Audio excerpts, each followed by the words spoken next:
¿Qué tal? Buenas tardes. Mi nombre es Fernando Codina. Voy a presentar la práctica 9, que es el funcionamiento del DIAC y el TRIAC. Entonces, para esto vamos a ver primeramente cómo es que funciona cada elemento. El DIAC es el diodo de corriente alterna, por sus siglas DIAC. Es un semiconductor de dos terminales que se clasifica por tener una tensión o voltaje de disparo. A diferencia del SCR, que también es muy usado como un circuito de disparo, el DIAC trabaja con voltajes de activación más elevados que los del SCR. Para fines de explicación, vamos a imaginar lo siguiente. Imaginemos al DIAC como un interruptor.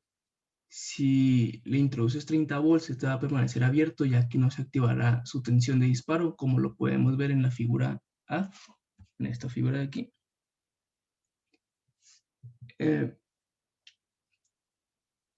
Sin embargo, al superar los 40 volts, el interruptor interno del DIAC se cerrará y dejará pasar el voltaje de la fuente de 140 a la resistencia, como se puede mostrar en la figura B,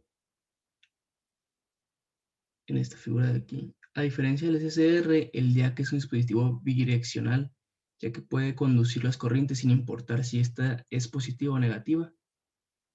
En la figura C, que está de este lado, se muestra la señal en la alterna, en donde hay dos flechas que forman un ángulo de 90 grados. Estas dos de aquí. La flecha horizontal indica que el DIAC aún no se haya activado, por lo que esta permanece en 0 volts. Y la flecha vertical, esa aquí, indica el momento en el que DIAC recibe los 40 volts, ocasionando que su interruptor interno se cierre, dejando pasar los 140 volts de la fuente. Tenemos que recordar que la señal en alterna tiene también un voltaje negativo, de modo que cuando el ciclo de la señal llega a 0 o menor a menos 40 volts, el DIAC abrirá nuevamente su interruptor, impidiendo el flujo de corriente, a menos que el voltaje que llegue supere los menos 40 volts. Su interruptor interno se cerrará dejándolos pasar los 140 volts. Una aplicación común de este dispositivo es utilizarlo como circuito de disparo para un TRIAC, que próximamente vamos a estar hablando de él en la siguiente diapositiva.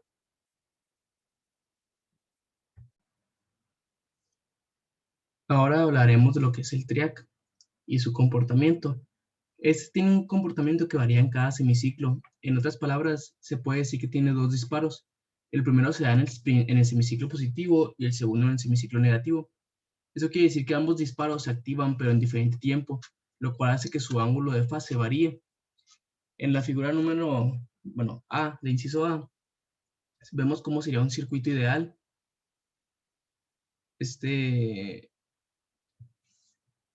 La gráfica del mismo circuito se encuentra en nuestro inciso C. Entonces, para lograr que haya una simetría entre los ángulos alfa y beta, se requiere del uso de un DIAC como circuito de disparo, como se muestra en la figura B, aquí donde está el DIAC conectado. Al implementar el DIAC como circuito de disparo del TRIAC, se logra el cometido de lo que los ángulos alfa y beta sean iguales. En otras palabras, en la figura C, podemos ver la señal emitida por el circuito de la figura A de este circuito, en donde la flecha horizontal de alfa, esta de aquí, es más corta que la horizontal de beta, de aquí. Para facilitar los conceptos, podemos tomar las flechas verticales como el voltaje. Ahora, hay que imaginar que la flecha horizontal es el tiempo, lo cual quiere decir que en nuestra figura C, en nuestra gráfica, en alfa se activa el voltaje más rápido que en beta, y en la figura D, que está aquí, solo hay alfa, porque el tiempo de activación en todos los ciclos es el mismo. Cabe decir que cada conmutación y flecha vertical provoca picos abruptos, lo cual ocasionan armónicos. Dichos armónicos se muestran de color blanco y ambos están presentes en la figura C, estos que están aquí, estos puntitos. Cabe mencionar que los armónicos aparecen sin importar que uses el DIAC como circuito de disparo para el TRIAC. Ahora, sabiendo esto, vamos a nuestro circuito de Proteus para ver cómo es que se comporta ya en una aplicación más real. Aquí tenemos nuestro circuito, que es básicamente de aquí hacia la izquierda es igual que el que hicimos en la práctica número 8. Lo que vamos a hacer en esta ocasión es que todos los componentes que teníamos, que era tanto el transistor como el relevador, van a ser sustituidos por el DIAC y el TRIAC. Entonces vamos a ver cómo funciona esto.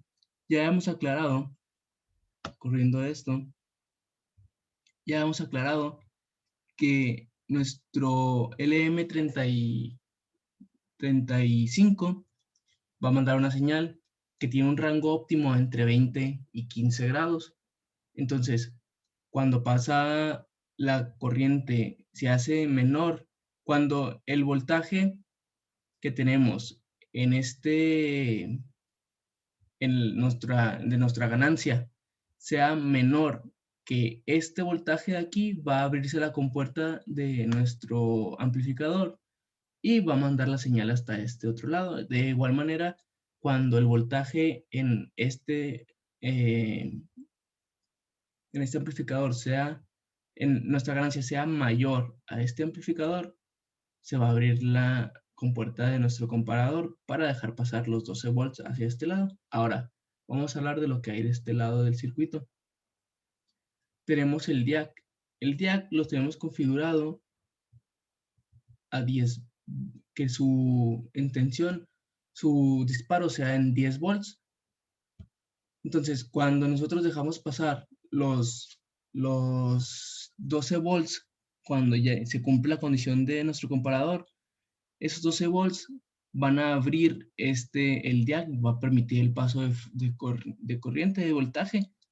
Entonces, esto acciona nuestro TRIAC entrando por la compuerta de entrada que está con un disparo de 1 mA y permite que nuestro motor funcione. Entonces vamos a poner nuestro circuito a correrlo para ver cómo es que se desempeña. Cabe destacar que el TRIAC sería básicamente nuestro relevador, sería el mismo funcionamiento, y el DIAC sería nuestro transistor.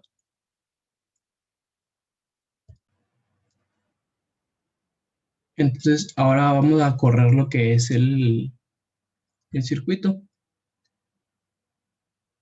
Aquí vamos a ver, pero vamos a apagarlo. Cuando se cumple los requisitos del comparador que ya hablamos ahorita, de este lado, deja pasar la señal, deja pasar los 12 volts. Entonces, ya estando de este lado del circuito, que deja pasar los 12 volts, aquí tenemos lo mismo que teníamos la práctica 8, que el relevador no se excitaba hasta que tenía 11 volts. Entonces, como nuestra corriente de disparo de nuestro DIAC lo pusimos a los 10, en el voltaje lo pusimos a 10 volts, entonces aquí, como es negativo el voltaje, no va a permitir el flujo. Ahora, cuando nosotros salimos del intervalo establecido, vemos como aquí tenemos los 11 volts, entonces, por lo tanto, aquí se pasan los 11 volts y los deja pasar hasta la puerta del TRIAC. Ya el TRIAC permite la entrada de esta fuente, de este alternador, la permite y nos hace funcionar nuestro motor. Esta es nuestra parte de calentamiento, de cuando el circuito está muy frío, el entorno. Ahora vamos a movernos hacia el circuito de abajo, el enfriamiento. Aquí sabemos que el intervalo es de 15 a 20, entonces nos dirigimos ahora a lo que viene siendo el intervalo de 20.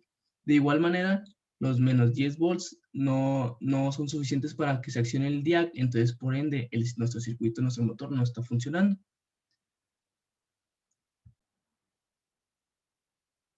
Pero cuando nosotros le damos a nuestro intervalo, salimos hasta los 20 de temperatura, salimos del intervalo y vamos a los 21, vemos cómo se activan los 11 volts de aquí, deja pasar la corriente y el DIAC nos permite el flujo. Ahora se abre y es aquí donde el TRIAC se acciona y deja pasar lo necesario para que nuestro motor funcione. Es así como funciona, es el funcionamiento del track y el triac. Son sistemas, básicamente, elementos de potencia que sustituyen lo que viene siendo el relevador y el transistor. Es todo por mi parte. Aquí podemos ver más de lejos cómo es que funcionan los dos. Y es todo por mi parte. Espero haya sido de su agrado. Así es.